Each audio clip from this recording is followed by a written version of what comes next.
انہوں نے کہا جی میں جو کچھ محسوس کرتی ہوں، جو کچھ میرے دل میں آتا ہے میں ضرور لکھوں گی، چاہے کچھ بھی ہو، چاہے آپ اسے اچھا اثر لیں یا برا لیں۔ تو بہرحال اب یہ میری چھوٹی بہن جو ہے وہ اس انداز میں لکھنے کی عادی ہے، تو میں بہرحال درخواست کروں گا کہ بی بی آپ تشریف لائیے اور ڈاکٹر صاحب کے متعلق اپنے خیالات کا اظہار کیجیے۔ زاہدہ ہدا۔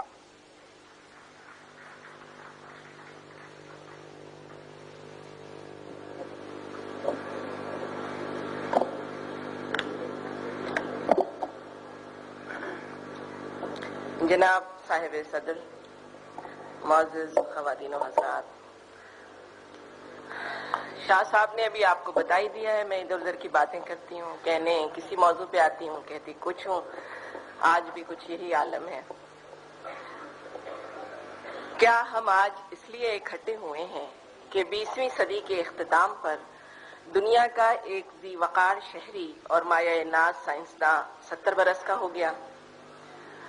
کیا ہم یہاں اس لیے آئے ہیں کہ اس انسان کو اس کے سائنسی کارناموں پر داد دیں، اس کے علم و فضل کے باب میں فصاحت اور بلاغت کے دریا بہائیں اور واپس چلے جائیں؟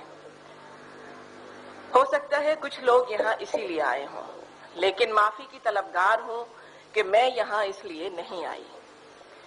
وہ شخص جو مغرب و مشرق کی 2 درجن سے زیادہ یونیورسٹیوں کا اعزازی ڈگری یافتہ ہے، جسے 2 درجن سے زیادہ اعلیٰ ترین بین الاقوامی اعزازات سے نوازا جا چکا، جو 2 درجن سے زیادہ اہم ترین سائنسی اور تحقیقی کام کرنے والی سوسائٹیوں کی فیلوشپس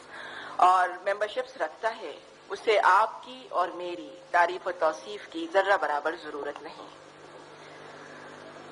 میں یہاں حاضر ہوئی ہوں تو اس لیے کہ ڈاکٹر عبدالسلام کی 70ویں سالگرہ کے موقع پر اپنی اور اپنی قوم کی بدبختی پر گریہ کروں، اس بات کو کہوں کہ ہم نے نوبل انعام یافتہ عبدالسلام کے ساتھ وہی کچھ کیا جو ہم سینکڑوں برس سے اپنے علماء اور فضلاء کے ساتھ کرتے آئے ہیں۔ ہم تاریخ کے اتنے بڑے جھوٹے ہیں کہ کل اپنے جن خرد افروز اور علم دوست مفکروں، دانشوروں اور فلسفیوں پر ہم نے کفر و الحاد کے فتوے لگائے تھے، جن پر زیست حرام کر دی تھی،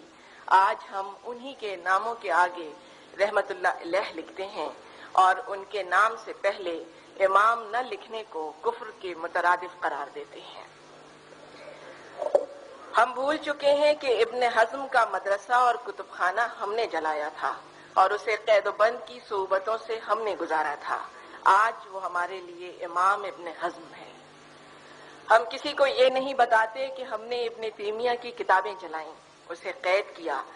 اور جب اس پر بھی ہمارا جی خوش نہ ہوا تو قید کے دوران اس سے تصنیف و تالیف کی آزادی سلب کر لی، اس کی کتابیں اور مسودے ضبط کر لیے۔ آج ہم اسے امام لکھتے نہیں تھکتے اور تاریخ کا یہ سچ چھپاتے ہیں کہ کاغذ اور قلم سے محروم ہونے والے ابن تیمیہ نے اپنے قید خانے کی دیواروں پر اپنے ناخنوں سے کھرچ کر کیا جملہ لکھا تھا۔ مسلم دنیا کا آخری نابغہ روزگار ابن رشد، جو اپنے خیالات و افکار کے سبب ذلیل و رسوا ہوا، جسے مسجد قرطبہ کی سیڑھیوں پر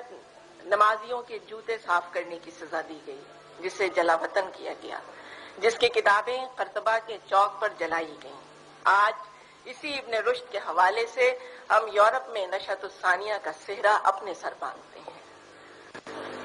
ہم فخر سے یہ کہتے ہیں کہ راجر بیکن نے 1230 میں ابن رشد کی کتابوں کے لاطینی ترجمے کو یورپ کی علمی تاریخ کا ایک عظیم واقعہ قرار دیا تھا۔